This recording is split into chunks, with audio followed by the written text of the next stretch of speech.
Hello student, आज हम cyber security में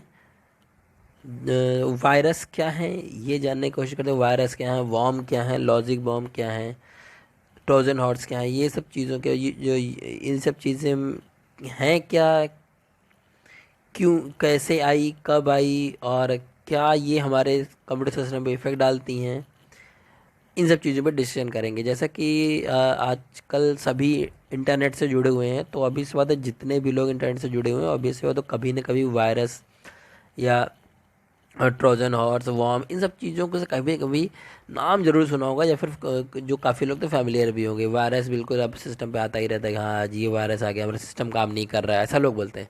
सिस्टम काम नहीं कर रहा है, सिस्टम हैंग कर रहा है, वायरस आ गया है, क्या करें, कौन सा कौन सी सिक्योरिटी यूज़ करें जिससे कि वायरस रिमूव हो जाए। जैसे कि एंटीवायरस, सबको पता होगा सिस्टम में एंटीवायरस यूज़ करते हैं।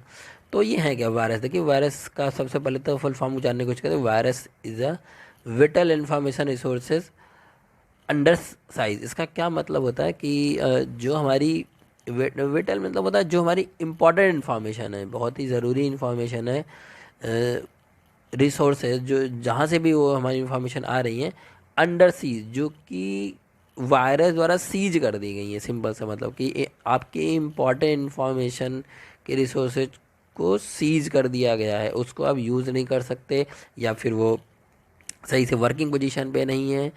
ऐसी चीज़ें हमारा वायरस कर देता है हमारे सिस्टम में हमारी। या तो अब क्या क्या करता है वो, जैसे सिंपल सी बात, आप जानते होंगे, आप सिस्टम में आपके वायरस अगर आ गया तो वो क्या करता है, या तो आपको सिस्टम को हीट करता है, या तो आपके डेटा फाइल्स जो भी होती हैं उनको करप्ट कर देता है, या उनकी आपकी डेटा फाइल्स की कई डुप्लीकेट कॉपियाँ बनाने लगता है, जिससे आपका हार्ड ड्राइव बहुत जल्दी फिल हो जाता है, फिर आपका सिस्टम स्लो हो जाता है, या फिर आपके सिस्टम को बहुत ज़्यादा हीट करने लगता है, जिससे तो ये सब चीज़ें होती हैं वायरस की वजह से। तो ये है क्या ये? Virus refer to the piece of software that is designed and developed with the purpose of inflecting a computer system and performance elect operation. इसका क्या मतलब हुआ कि सिंपल से कह रहा है कि वायरस भी क्या होता है, एक पीस ऑफ सॉफ्टवेयर, ये भी एक सॉफ्टवेयर ही है। मतलब ये भी एक प्रोग्राम भी है, जैसा कि सारे प्रोग्राम होते हैं, वो भी एक तरह का प्रोग्राम ही है जो कि स्पेशली डिज़ाइन किया जाता है हमें हार्म पहुंचाने के लिए। सिंपल सा ये मतलब हमारे वायरस का हुआ। अब ये हमारे वायरस आते कैसे हैं? जैसे हम किसी से फाइल शेयर करते हैं तो उससे भी वायरस आ सकते हैं। ईमेल हमने किसी को किया है तो ईमेल के थ्रू भी हमारे वायरस आ सकते हैं।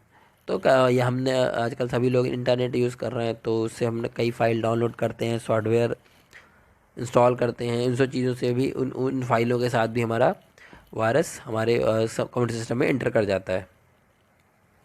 नेक्स्ट हमारा था ट्रोजन हॉर्स।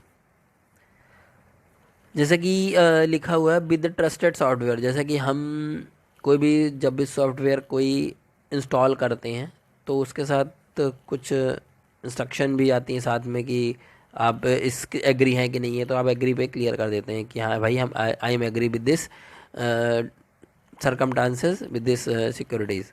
तो आप जैसे ही आपने एग्री पे बटन दबाया, क्लिक किया, वैसे ही उन फाइलों के बीच में एक फाइल वायरस की भी रहती है, जिसको हम ट्रोजन हॉर्स बोल रहे हैं।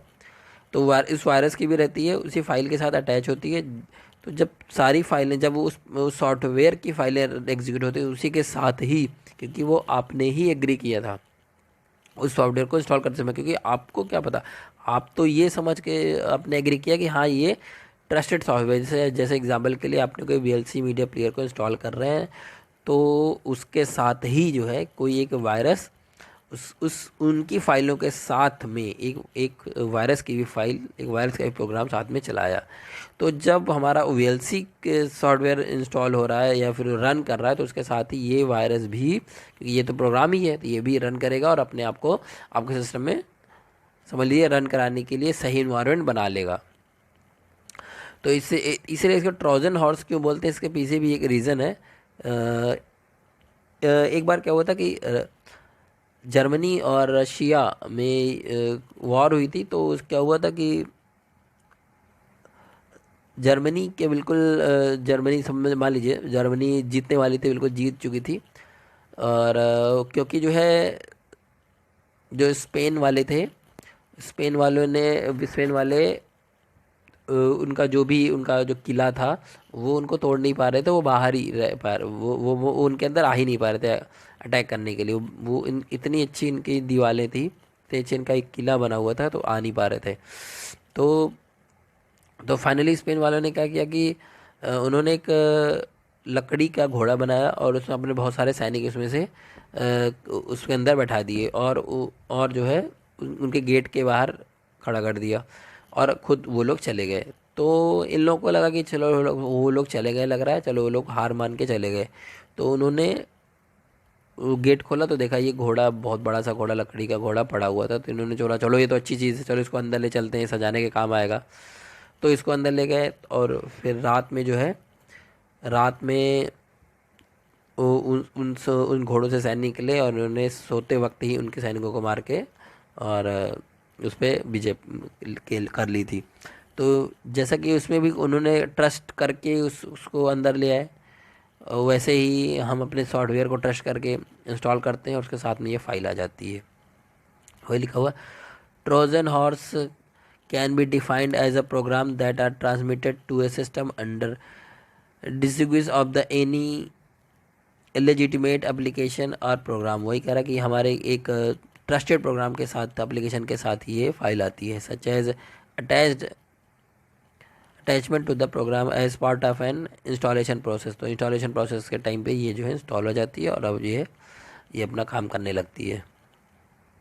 नेक्स्ट आता है हमारा लॉजिक बॉम्ब। ये वायरस ही जो है हमारा लॉजिक बॉम्ब भी कहलाता है उस टाइम पे अगर हमारा वायरस किसी पर्टिकुलर स्पेसिफिक कंडीशन पे एक्टिवेट हो या फिर किसी पर्टिकुलर टाइम पे एक्टिवेट हो। तो अगर उस वायरस के साथ ये कंडीशन लग जाती है तो उसी वायरस को हम लॉजिक बॉम्ब कहते हैं। ये कुछ अलग चीज़ नहीं है, ये भी एक वायरस ही है, बस अगर कोई कंडीशन के साथ कोई वायरस एक्टिवेट हो रहा है, अपना काम करना स्टार्ट कर रहा है, तो लॉजिक बॉम्ब इसको कहते हैं। नेक्स्ट हमारा आता है worm. Worm can be defined as threats that are self sufficient to replicate themselves and do not need any host application to get transmitted। ये सब बहुत ही खतरनाक है, क्योंकि ये क्या करता है, जैसे कि मान लो एक कोई वॉर्म आ गया आपकी फाइल में, आपके सिस्टम में, तो क्या करेगा ये अपनी खुद की कॉपियों को रिप्लिकेट इन द सेंस करने का मतलब कि जैसे कि कोई एक वर्म आया तो वो अपने आप को अपने खुद ही वो दो, जैसे दो कर लेगा, फिर दो अपने आप को चार कर लेगा, खुद की ही कॉपी बनाने लगता है। जैसे कि ये हमारा आजकल ये कोरोना वायरस फैला हुआ है, सेम ये भी अपने आप को रिप्लिकेट ही करता है। जैसे कि मान लो हमारे बॉडी में दो या फिर एक ही एंटर किया हमारे फेफड़े में, तो अपने आप को जब सही इन्वायरमेंट कल्चर क्रिएट कर लेता है फेफड़े के अंदर हमारे, तब ये एक से दो हो जाता है, दो से चार हो जाता है, चार से आठ हो जाता है, ऐसे ये बढ़ता चला जाता है। तो हमारे पूरे फेफड़े को कवर कर लेता है, जिससे कि सांस लेने में प्रॉब्लम होने लगती है और फाइनली इंसान डेथ कर जाता है। तो सेम वही जैसा वो काम कर, वो भी एक वार्म टाइप का ही समझ लीजिए। हमारा वायरस, ये कोरोना वायरस बिल्कुल वार्म टाइप का है, जो अपने आप की कॉपियाँ रिप्लिकेट करता रहता है। ये बहुत ही खतरनाक होता है, तो इससे थोड़ा सा बच के रहें। चलिए नेक्स्ट और भी कुछ सिक्योरिटी थ्रेट्स हैं जिसको नेक्स्ट वीडियो में हम डिस्कस करेंगे।